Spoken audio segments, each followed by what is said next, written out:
ঈদ মোবারক। তৈমুর মুচকি হেসে আয়াতের মাথায় চুমু খেয়ে বলে, ঈদ মোবারক। তৈমুর আয়াতের হাত দুটো নিজের সামনে নিয়ে মুচকি হাসি দিয়ে বলে, মাশাআল্লাহ, খুব সুন্দর কালার হয়েছে। দিয়ে দিয়েছে কে, দেখতে হবে না? তাহলে স্বীকার করছো তোমার স্বামী অনেক গুণের? হুম, সেই প্রথম থেকেই। কিন্তু সবাই আমাকে সকাল থেকে খ্যাপাচ্ছে, লজ্জায় ফেলছে আমায়। ফেলুক, তাতে কি? ওদের খ্যাপানোর জন্য কি আমার বউকে আমি ভালোবাসা কমিয়ে দেবো নাকি?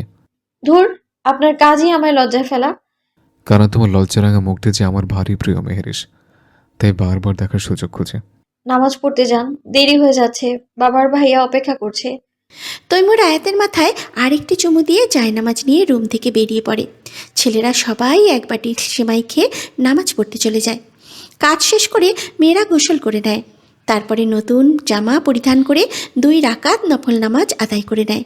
এরই মধ্যে সবাই মসজিদ থেকে বাসায় চলে আসে। তৈমুর রুমে এসে দেখে আয়াত নতুন জামা পরে রেডি হয়ে বসে আছে। তৈমুর আয়াতের সামনে এসে দাঁড়ালে আয়াত উঠে ঘুরে ঘুরে তৈমুরকে নিজের জামা দেখিয়ে বলে, কেমন লাগছে আমায়? তৈমুর বুকে হাত বেঁধে সেই দৃশ্য দেখে। আয়াতকে একদম ছোট বাচ্চাদের মতো লাগছে তার চোখে এখন। বাচ্চারা যেমন নতুন জামা পরলে বা নতুন কিছু কিনলে খুশি হয়ে ঘুরে ঘুরে দেখায়, আয়াতকে ঠিক তেমনই লাগছে তার কাছে। সে আয়াতকে জড়িয়ে ধরে বলে, আমার মনে রাজত্ব করা আমার রানীর মতো লাগছে। আয়াত লজ্জায় মিয়ে যায়। বাড়িতে পোলাও রোস্টের ঘ্রাণ চারিদিকে ছড়িয়ে আছে। ডাইনিং টেবিলে বসে আহিয়ান, তৈমুর এবং মতিউর রহমান তৃপ্তি করে খাচ্ছেন। হামিদা আফরোজ তাদের সব বেড়ে খাওয়াচ্ছেন। আয়াত, শুভা, আফরা রান্নাঘরে চেয়ারে বসে খাচ্ছে। তাদেরকেও হামিদা আফরোজ একটু পরপর এসে এটা ওটা দিয়ে যাচ্ছেন। তিনিও একটু করে খেয়ে নেন। খাওয়া দাওয়া পর্ব শেষ হলে মতিউর রহমান এবং হামিদা আফরোজ মিলে সবাইকে ঈদের সালামি দেন। তৈমুর এবং আহিয়ান আফরাকে সালামি দেয়। তৈমুর নামাজ পড়ে এসে আয়াতকে সালামি দিয়েছে। একইভাবে আহিয়ান ও শুভাকে সালামি দিয়ে দিয়েছে। আফরা জোর করে 2 ভাবিকে ছাদে নিয়ে যায় ছবি তোলার জন্য। এমন সময় বাসায় শাওন প্রবেশ করে। সে এসেই মতিউর রহমান এবং হামিদা আফরোজকে সালাম দেয়। তারা সালামের উত্তর নেন। সে খুশি মনে তাদের ঈদ মোবারক জানায়। সে বলে, আন্টি, আপনার হাতে পোলাও রোস্ট খেতে চলে আসলাম। ভালো করেছো বাবা, আমি এক্ষুনি তোমার জন্য খাবার বাড়ছি। হ্যাঁ আন্টি, তাড়াতাড়ি দাও, ক্ষুধায় পেটের ভিতরে ঝড় শুরু হয়ে গেছে। এত বড় হওয়ার পরও স্বভাব বাচ্চাদের মতোই রয়ে গেল। আরে আন্টি, মন বাচ্চা হতে হয়, তাহলে সব ফিট অ্যান্ড ফাইন। তৈমুর বসার ঘরে এসে শাওনকে দেখে প্রশ্ন করে। বন্ধু! শাওন তৈমুরকে দেখে এক চিৎকার দিয়ে তৈমুরের কোলে উঠে পড়ে। হঠাৎ শাওনের এই কাজে তৈমুর অবাক হয়ে চোখ বড় বড় করে ফেলে। শাওনের সেই অবস্থাতেই বলে, ঈদ মোবারক বন্ধু। তৈমুর এক ঝটকায় শাওনকে ঠেলে নিচে নামিয়ে বলে, কি রে, কখন এলে? এগুলো কেমন স্বভাব? ঈদের দিন আমার হাতে মার খেতে চাস তুই? ফাত্রামি করা কবে বন্ধ করবে? তোরা জ্বালাইতে আমার যে কি ভাল লাগে, তুই তো বুঝোস না। কচু ভালো লাগে তোমার? জীবনটাকে একদম তেজপাতা বানিয়ে দিচ্ছিস আমার। শাওন তৈমুরকে দেখে দাঁত কেলিয়ে আসে। তৈমুর বিরক্ত হয়ে বলে, একদম ভ্যাটকাবেন আমার সামনে। বক্সিং ছেড়ে দিয়েছে, কিন্তু ভুলিনি, একদম ঘুষি মেরে সব দাঁত ফেলে দেব। শাওন সাথে সাথে হাসি বন্ধ করে ভদ্র ছেলেদের মতো বসে পড়ে। সেই সময় আহিয়ান এসে শাওনকে ডাক দেয়। শাওন ভাইয়া। আরে আহিয়ান! তৈমুর বিরক্ত হয়ে মাথায় হাত দিয়ে বলে, এটাই বাকি ছিল, 2 নমুনা এক হয়েছে, এখন 2 জন মিলে ফাত্রামি করবে। আহিয়ান শাওনের পাশে বসে বলে, ঈদ মোবারক ভাইজান। ঈদ মোবারক। আহিয়ান নিজের হাত শাওনের সামনে পেতে দাঁত কেলিয়ে হেসে বলে, আমার সালামিটা যদি দিতেন ভাইজান। সালামি? হ্যাঁ। আচ্ছা দাঁড়াও। শাওন পকেট থেকে 500 টাকার একটি নোট বের করে আহিয়ানের হাতে দেয়। আহিয়ান খুশি হয়ে বলে, ভাই, আপনি এতগুলো ভালো। আমি জানি সেটা। আহিয়ান তৈমুরকে উদ্দেশ্য করে বলে, ভাইয়া, তুমি কিন্তু আমাকে এখনো সালামি দাওনি। তৈমুর মানিব্যাগ থেকে দুটো 1000 টাকার নোট বের করে আহিয়ানকে দেয়। আহিয়ান বলে, তুমি তো আরো বেশি ভালো ভাইয়া।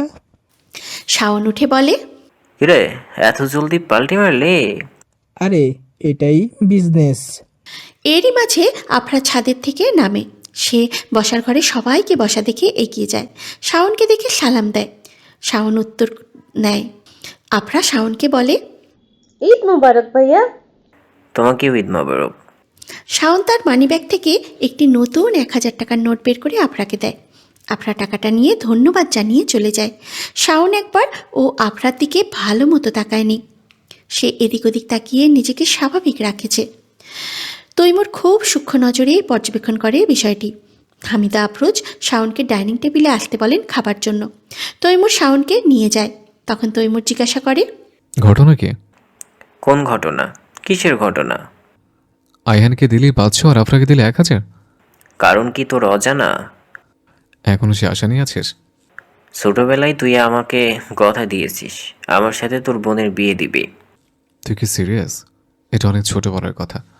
তোর কি মনে হয় তুই তো ছোট থেকে আমার পাশে আছিস? তুই কি কোনো দিন দেখেছিস আমাকে অন্য কোনো মেয়ের সাথে কথা বলতে, কারোর প্রতি দুর্বল হতে, কোনো মেয়ের দিকে তাকাতে?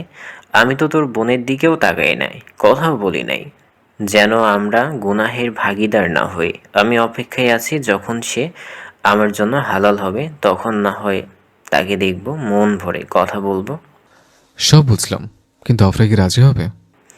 সেটা তো আমিও জানি না, আর যখন সময় আসবে তখন দেখা যাবে। হুম। খাওয়া দাওয়া শেষে তৈমুর শাওনের সাথে বের হয় বাকি বন্ধুদের সাথে দেখা করতে। আহিয়ানও বের হয় নিজেদের বন্ধুদের সাথে দেখা করতে। দুপুরে খাবার খেয়ে তারা সকলে রওনা দেয় আয়াতের বাসার উদ্দেশ্যে। আফরাও যায় তাদের সাথে। আয়াতের বাসায় পৌঁছাতে আসরের আজান দিয়ে দেয়। তৈমুর এবং আহিয়ান নামাজ পড়তে মসজিদে চলে যায়। আফরা, আয়াত, শুভা বাসায় আসে। আয়াত মায়ের কাছে দৌড়ে গিয়ে জড়িয়ে ধরে, তাকে ঈদ মোবারক জানায়, দাদির সাথে কিছুক্ষণ কথা বলে। জাহানারা বেগম সবাইকে নাস্তা খেতে দেন। ছেলেরা নামাজ পড়ে বাসায় আসে। জাহানারা বেগম তাদের জন্যও নাস্তার ব্যবস্থা করেন। আয়াত তার সব চাচা চাচিদের বাসায় দেখা করে আসে তৈমুরকে নিয়ে। তৈমুর তানজিমকে সালামি দেয়, আহিয়ানও দেয়। আয়াত যেহেতু এখন নিজে টাকার উপার্জন করে, সেও ছোট ভাইকে সালামি দেয়। কিছুক্ষণ পর সবাই যায় সুভাদের বাসায়। সেখানে কিছুক্ষণ থেকে নাস্তা করে প্ল্যান হয় মেলায় ঘুরতে যাবে। ঈদ উপলক্ষে মেলা বসেছে। আয়াতের শরীর খারাপ লাগছিল, তাই সে যেতে চাচ্ছিল না। তৈমুর বাকিদের মেলা থেকে ঘুরে সোজা বাসায় ফিরতে বলে। সে এখন আয়াতকে নিয়ে রওনা দেবে। কথা মতো তৈমুর গাড়ি ড্রাইভ করে আয়াতকে নিয়ে রওনা দেয় বাড়ি ফেরার উদ্দেশ্যে। সময় তখন রাত 8টা। ঈদের দিন হওয়ায় রাস্তায় প্রচুর জ্যাম। আয়াত চোখ বন্ধ করে সিটে হেলান দিয়ে আছে। তৈমুর লক্ষ্য করে সামনে অনেক জ্যাম লেগে আছে, তাই তৈমুর অন্য রাস্তা দিয়ে শর্টকাট নেওয়ার চেষ্টা করে। সেই রাস্তাটি তুলনামূলক নীরব, এটিতে কোনো জ্যাম নেই। মাঝে মাঝে 2-4টি গাড়ি চলাচল করছে দেখা যাচ্ছে। হঠাৎই তৈমুর খেয়াল করে 6টি বাইক তার গাড়িকে ফলো করছে। প্রথমে তৈমুর মনে করে এটা তার মনের ভুল। তৈমুর গাড়ির স্পিড বাড়িয়ে কমিয়ে শিওর হওয়ার চেষ্টা করে। তখন সে বুঝতে পারে আসলেই তার গাড়িকে বাইকগুলো ফলো করছে। তৈমুর গাড়ির স্পিড আরও বাড়িয়ে দেয়। হঠাৎ এমন হওয়ায় আয়াত লাফ দিয়ে উঠে প্রশ্ন করে, কি হয়েছে? গাড়ির স্পিড বাড়িয়ে দিলেন কেন? আমার মনে হচ্ছে আমাদের পিছনে ডাকাত অথবা ছিনতাইকারী দল পড়েছে। কি বলছেন এসব? শান্ত হও, ভয় পেও না, দোয়া করতে থাকো। বাইকগুলোর স্পিড বেড়ে গিয়েছে। এক পর্যায়ে তারা চারিদিক দিয়ে তৈমুরের গাড়িটি ঘেরাও করে ফেলে।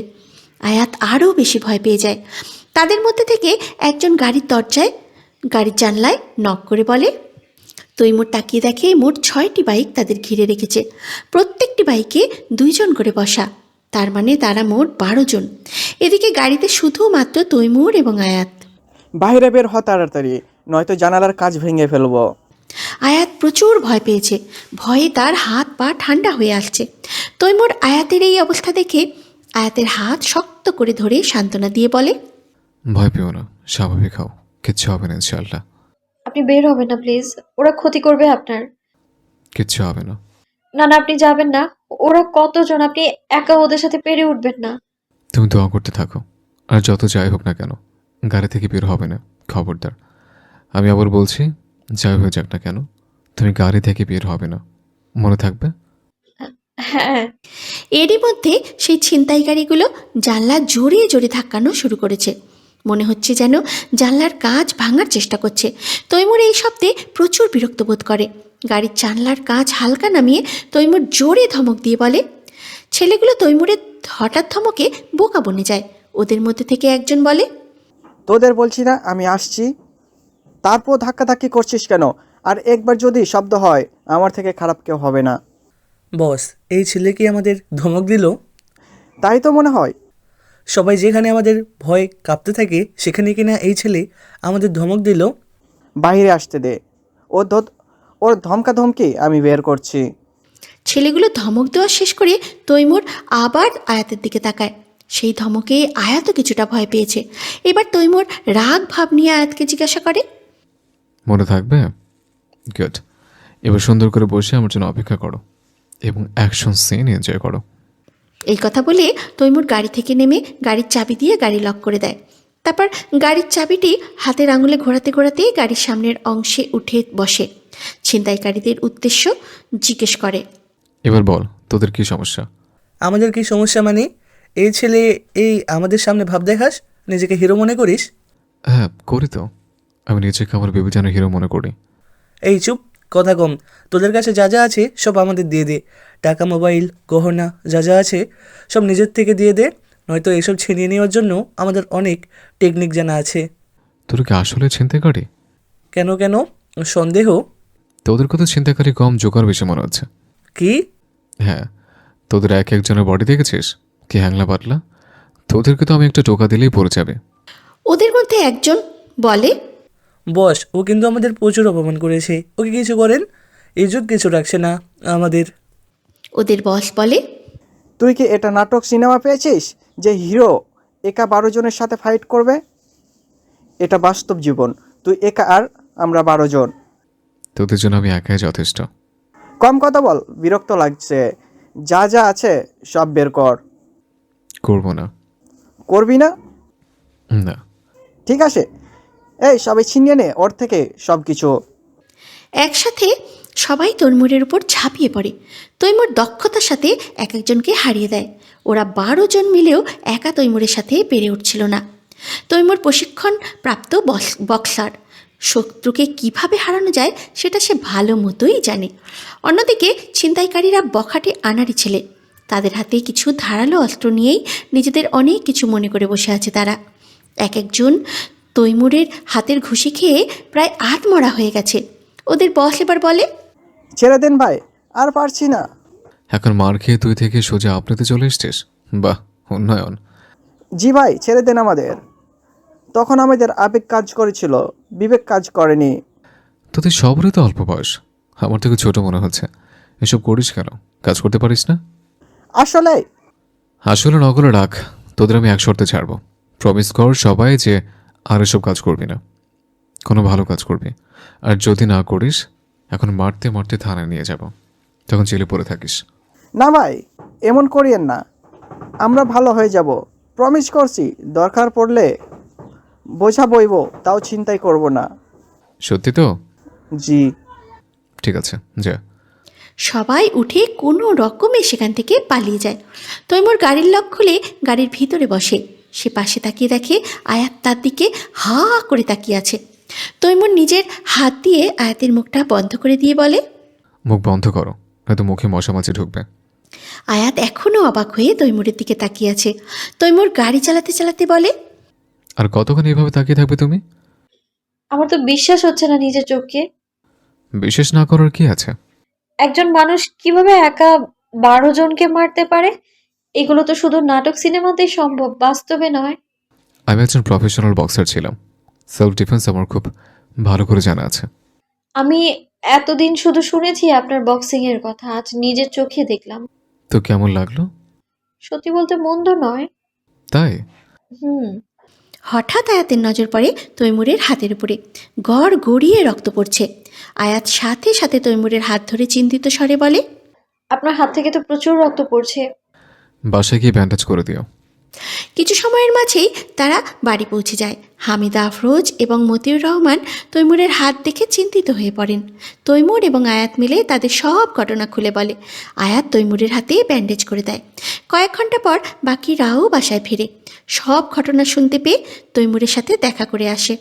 ঈদ চলে গেছে প্রায় 2 মাস হলো। আজ আফরার রেজাল্ট দেবে। চিন্তায় এবং ভয়ে গতকাল রাত থেকেই আফরার খাওয়া দাওয়া বন্ধ হয়ে গেছে। অনেক বেশি চিন্তায় আছে সে। বেলা 11টায় রেজাল্ট প্রকাশ করা হয়। ভয় এবং আতঙ্কে আফরার নিজে রেজাল্ট চেক করতে চায় না। তাই শুভা ল্যাপটপ নিয়ে রেজাল্ট বের করতে বসে যায়। সার্ভার ডাউন থাকায় বেশ সময় লাগে রেজাল্ট বের করতে। অবশেষে তারা রেজাল্ট পেয়ে যায়। আফরা জিপিএ 4.33 পেয়েছে। এই কথা শোনা মাত্র আফরা ছুটে নিজের রুমে এসে উঁচু করে আগে 2 রাকাত নফল নামাজ আদায় করে আল্লাহর কাছে শুকরিয়া আদায় করে। মতিউর রহমান এবং হামিদা আফরোজ মোবাইলে সবাইকে এই সংবাদ জানাতে ব্যস্ত হয়ে পড়েন। তৈমুর এবং আহিয়ান বাসায় কয়েক কেজি মিষ্টি নিয়ে আসে। হামিদা আফরোজ আত্মীয় স্বজন এবং আশেপাশের প্রতিবেশীদের মিষ্টি বিতরণ করেন। আফরা আয়াত এবং শোভাকে জড়িয়ে ধরে বলে, জাযাকাল্লাহু খায়রান তোমাদের। আমার এত ভালো রেজাল্টের পিছনে তোমাদের অনেক পরিশ্রম আছে। আমাকে সাহায্য করার জন্য ধন্যবাদ। আয়াত এবং শোভা আফরার মাথায় স্নেহের হাত বুলিয়ে দেয়। তাদের পরিবারের আজ উৎসব মুখর পরিবেশ। দেখতে দেখতে 1 বছর পার হয়ে গিয়েছে। এই 1 বছরে অনেক কিছু পরিবর্তন হয়েছে। আয়াত এবং শোভা এখন অনার্স প্রথম বর্ষে আছে। আফরা ইন্টার 2য় বর্ষে উঠেছে। তৈমুর এবং শাওন এবার অনার্স ফাইনাল দেবে এবং আহিয়ান অনার্স 3য় বর্ষের মাঝামাঝি আছে। পড়াশোনার পাশাপাশি তৈমুর এবং শাওনের শোরুম খুব ভালো চলছে। অল্প সময়ের মধ্যেই তারা বেশ জনপ্রিয়তা অর্জন করেছে। সাভার তাদের আরেকটি শোরুম ওপেন করেছে গত মাসে। অনলাইন এবং অফলাইন 2ভাবেই তাদের অনেক লাভ হচ্ছে। এদিকে পড়াশোনার পাশাপাশি আয়াত বিভিন্ন ডিজাইন তৈরি করে দিচ্ছে। শোভার পুরো মনোযোগ পড়াশোনা এবং সংসারে। পড়াশোনা শেষ করে সেই কিছু করবে সেই চিন্তাই করছে। এরই মাঝে সাইফুদ্দিন সাহেব এবং আয়াতের মধ্যেকার দূরত্ব অনেকটা কমে এসেছে। বাবা মেয়ের সম্পর্কটি স্বাভাবিক হতে দেখে জাহানারা বেগম প্রচণ্ড খুশি। তিনি আল্লাহর কাছে বারবার শুকরিয়া আদায় করছেন। আয়াত প্রতি মাসে তার বেতনের টাকা থেকে কিছু টাকা বাবা মাকে পাঠায়। সাইফুদ্দিন সাহেবকে ডাক্তারের কাছে নিয়ে যায় আয়াত। আয়াত যখন হাসপাতালে সিরিয়াল দেয়, ডাক্তারের সাথে কথা বলে, ওষুধ কিনে তাকে বুঝিয়ে দেয়, সাইফুদ্দিন সাহেব অবাক হয়ে তাকিয়ে থাকে তার দিকে। সে তো ছোটবেলা থেকে আয়াতকে দেখতে পারতো না। আয়াত মেয়ে বলে সে মনে করতো মেয়ে মানুষ বোঝা ছাড়া কিছুই না। মেয়েরা বাবা মায়েদের কোনো কাজেই আসে না। কিন্তু তার ধারণাকে পুরোপুরি ভুল প্রমাণিত করে দিয়েছে আয়াত। তানজিম তো ছোট, সে তো এখনও অত বড় হয়নি বাবা মায়ের দায়িত্ব নেওয়ার মতো। কিন্তু তার মেয়ে বাবা মায়ের প্রতি সব দায়িত্ব পালন করছে। আয়াত গাড়ি দিয়ে বাবাকে বাসায় নামিয়ে দেয়। সৈফুদ্দিন সাহেব জিজ্ঞাসা করে, তুমি ভেতরে আসবে না? সৈফুদ্দিন সাহেব বাড়ির গেটের কাছে গিয়েও আবার গাড়ির সামনে ফিরে আসেন। আয়াত অবাক হয়, তার বাবা আবার কেন ফিরে আসছে? সে কৌতূহল নিয়ে প্রশ্ন করে। সৈফুদ্দিন সাহেব কোনো উত্তর দেন না। তিনি নিজের হাতটি আয়াতের মাথার কাছে নিয়ে যান। তারপর আয়াতের মাথায় স্নেহের সাথে হাত বুলিয়ে দিয়ে বলেন, আল্লাহ তোমাকে নেক হায়াত দান করুক, সুখী করুক দুনিয়ায় এবং আখিরাত উভয় জাহানে কামিয়া করুক। এই কথা বলে তিনি দ্রুত পায়ে বাড়িতে প্রবেশ করেন। আয়াত অবাক হয়ে দাঁড়িয়ে আছে। সে তো বিশ্বাসই করতে পারছে না। তার জীবনে এই প্রথম তার বাবা তার মাথায় স্নেহের সাথে হাত বুলিয়ে দিল। আয়াতের গাল বেয়ে অজস্র অশ্রু গড়িয়ে পড়ল। এইগুলো দুঃখের নয়, সুখের অশ্রু, আনন্দের অশ্রু। আয়াত বাসায় ফিরেই উজু করে জায়নামাজে বসে পড়ে। আল্লাহর কাছে বারবার শুকরিয়া আদায় করতে থাকে। ছোটবেলা থেকেই তো সে বাবার ভালোবাসার কাঙাল ছিল। সে সারা জীবন চেয়ে এসেছে বাবার থেকে একটু ভালোবাসা। আল্লাহ তার দোয়া কবুল করেছেন। হামিদা আফরোজ বসার ঘরে বসে টিভি দেখছেন। তৈমুর ডাইনিং টেবিলে বসে নাস্তা খাচ্ছে। কলিং বেলের আওয়াজ পেয়ে আয়াত গেট খুলে দেখে একজন ভদ্র মহিলা এসেছেন। আয়াত তাকে সালাম দেয়। তিনি সালামের উত্তর নেন। উনি ভিতরে এসে হামিদা আফরোজের সাথে পরিচিত হয়ে বলেন, আমরা আপনাদের পাশের বাড়িতে নতুন এসেছি। আপনার সাথে পরিচিত হয়ে ভালো লাগলো ভাবি। ও আচ্ছা, আপনার সাথেও পরিচিত হয়ে অনেক ভালো লাগলো। বসুন আপনি। তারা দুইজন বসে টুকটাক গল্প করতে লাগলেন। আয়াত রান্নাঘরে গিয়ে ট্রে ভর্তি করে নাস্তা নিয়ে আসে তাদের জন্য। ভদ্রমহিলা নাস্তা করতে করতে বলেন, ও, আপনার তাহলে 2 ছেলে 1 মেয়ে? জি। আমার 1 ছেলে 1 মেয়ে। ছেলেটা ইঞ্জিনিয়ারিং পাস করে অনেক ভালো একটা চাকরি পেয়েছে, আর মেয়েটি অনার্স 3য় বর্ষে পড়ছে। মাশাআল্লাহ। আপনার মেয়েটা মাশাআল্লাহ খুবই সুন্দরী এবং ভদ্র। আপনি যদি কিছু মনে না করেন, ওকে আমার ছেলের জন্য অনেক পছন্দ হয়েছে। আমার মেয়েকে কি আপনি দেখেছেন? হ্যাঁ, আপনার মেয়ে তো আপনার পাশেই দাঁড়ানো। আপনি কি আয়াতের কথা বলছেন? হ্যাঁ, ওর কথাই বলছি। ওর নাম আয়াত, কি সুন্দর নাম। হামিদা আফরোজ এবং আয়াত একে অপরের দিকে তাকায়। এদিকে এই কথা শুনে তৈমুর খাওয়া বন্ধ করে দিয়েছে। খাবার গলায় আটকে গেছে তার, চোখ মুখ লাল হয়ে যাচ্ছে রাগে। ডাইনিং টেবিল থেকে বসার ঘরে সব কথা শোনা যায়। তার সামনে তার বউয়ের আবার বিয়ের প্রস্তাব আসে, মানা যায় এগুলো?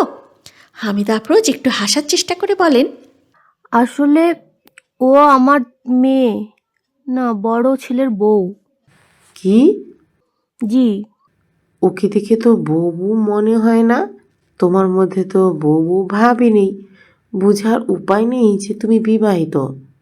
তোমার গলা, কান, হাত এগুলো খালি কেন? আসলে ও ছোট মানুষ তো, তাই এসব পরে থাকতে চায় না। এরই মাঝে বাহির থেকে চামচ পড়ার জোরে শব্দ হয়। সবাই সেদিকে তাকায়। আয়াত বলে, আমি দেখেছি। আয়াত দৌড়ে গিয়ে দেখে তৈমুরের পায়ের নিচে চামচ পড়ে আছে। আয়াত সামনে গেলে তৈমুর রাগী চোখে তাকায় তার দিকে। তৈমুরের এই চাহনি দেখে আয়াত ভয় পেয়ে যায়। তৈমুর আর 1 সেকেন্ডও থাকে না সেখানে। গট গট করে নিজের রুমে গিয়ে ধাম করে শব্দ করে দরজাটি আটকে দেয়।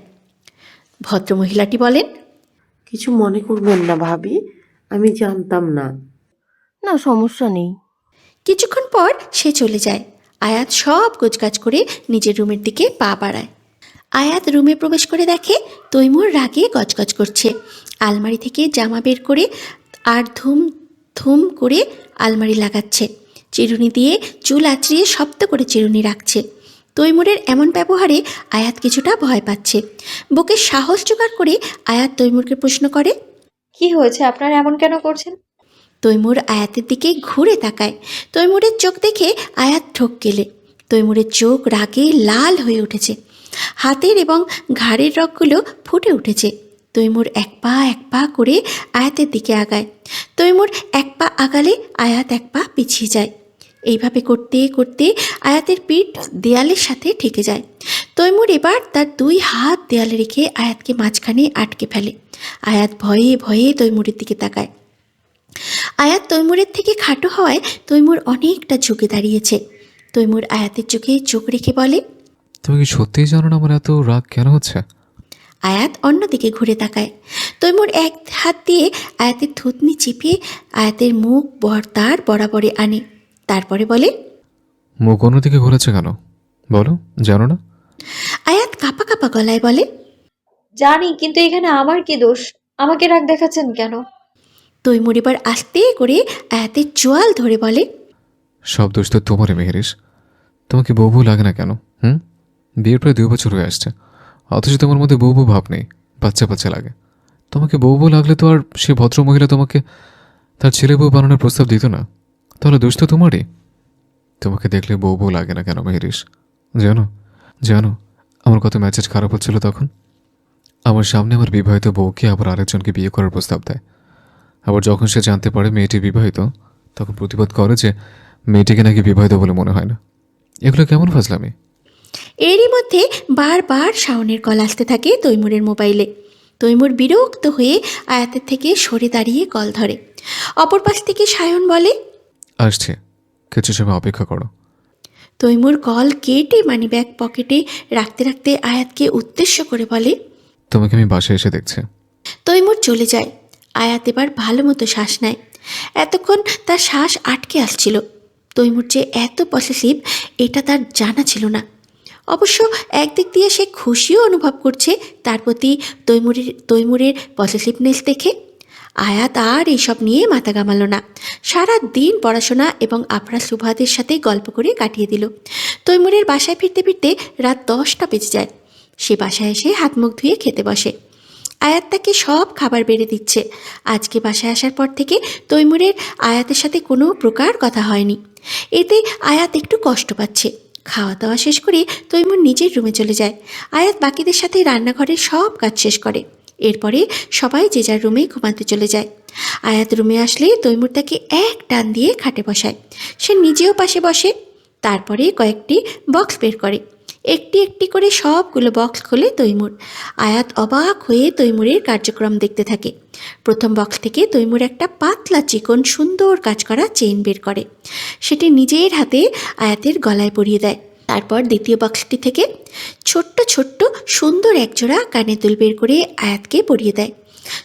ছোট একটি বক্স থেকে একটি নাকফুল বের করে আয়াতের নাকে পরিয়ে দেয় এবং শেষ বক্স থেকে একটি ব্রেসলেট বের করে পরিয়ে দেয়। আয়াতকে পুরো স্বর্ণ দিয়ে মুড়িয়ে দেয় তৈমুর। ব্রেসলেট পরানো শেষ হলে তৈমুর আয়াতের হাতে চুমু খেয়ে বলে, বেশি ভারী করে বানিয়ে দিতে পারিনি, আমার এখনও সে সামর্থ্য হয়নি।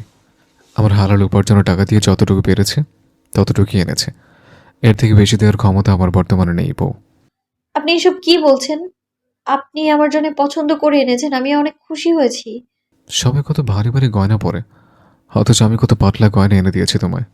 আমার এগুলো অনেক পছন্দ হয়েছে। ভারী ভারী গয়না তো আমার বিয়ের সময় দেয়া হয়েছে, সেগুলো রেখে দিয়েছি। সবসময় এত ভারী গয়না পরে থাকতে আমার ভালো লাগে না, অস্বস্তি বোধ করি আমি। এর জন্যই তো পরতাম না। এগুলো হালকা আছে, সবসময় পরে থাকলেও অস্বস্তি লাগবে না। সবসময় পরে থাকবে এগুলো, কেউ যেন বলতে না পারে তোমাকে বউ বউ লাগে না। জাজাকাল্লাহু খায়রান। তৈমুর আয়াতকে জড়িয়ে ধরে বলে, সকলে কি বেশি ভয় পেয়ে গিয়েছিলে? সরি বউ, বেশি রাগ দেখিয়ে ফেলেছে। আসলে আমার সহ্য হচ্ছিল না সে তোমাকে যখন তার ছেলে বউ বানানোর কথা বলেছে। বুঝতে পেরেছি আমি। অবশ্য সত্যি বলতে আমার প্রতি আপনার পজিটিভনেস দেখে ভালোই লেগেছে আমার। আমরা তার প্রতি পজিটিভ হই যাদেরকে আমরা ভালোবাসি। তৈমুর আয়াতের নাক টেনে দিয়ে বলে, বাবা, বউ আমার অনেক চালক হয়ে গিয়েছে। দেখতে হবে না আমি কার বউ? মতিউর রহমান খাটে বসে পেপার পড়ছেন। তৈমুর রুমের দরজার কাছে এসে দরজায় টোকা দেয়। তারপরে বলে, বাবা আসবো? হ্যাঁ আসো। কি করছো? পেপার পড়ছিলাম। আজ হঠাৎ তুমি আমার রুমে, কি বলবে? হ্যাঁ। কি?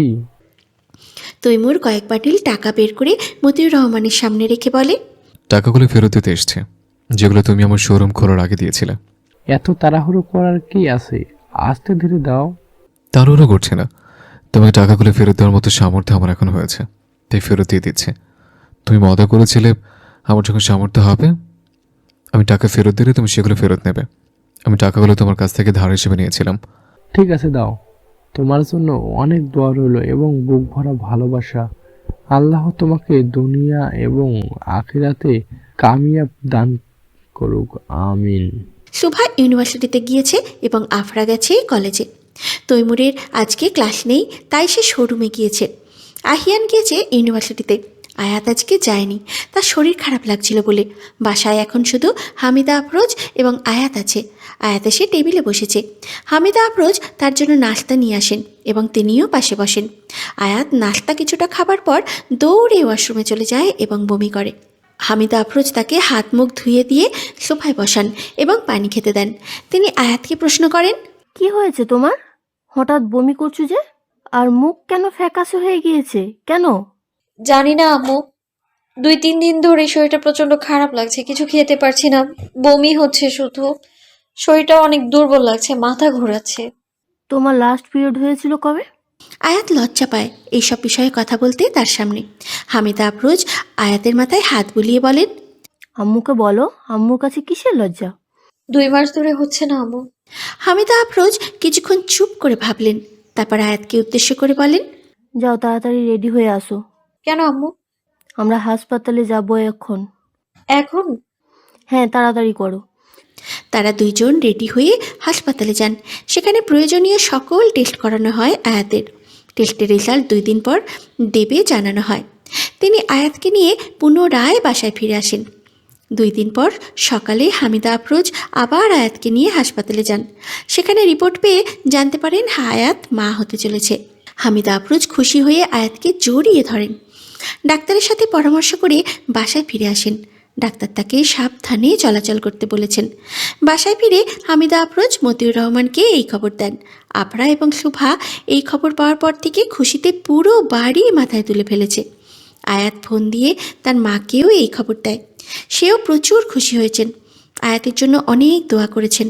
আয়াত সবার কাছে বলে তারা যেন এই কথা এখন তৈমুরকে না জানায়। সে নিজে তৈমুরকে এই কথা জানাতে চায়। রাতে তৈমুর বাসায় ফিরে দেখে আয়াত শাড়ি পরে সুন্দর করে সেজে গুজিয়ে তার জন্য অপেক্ষা করছে।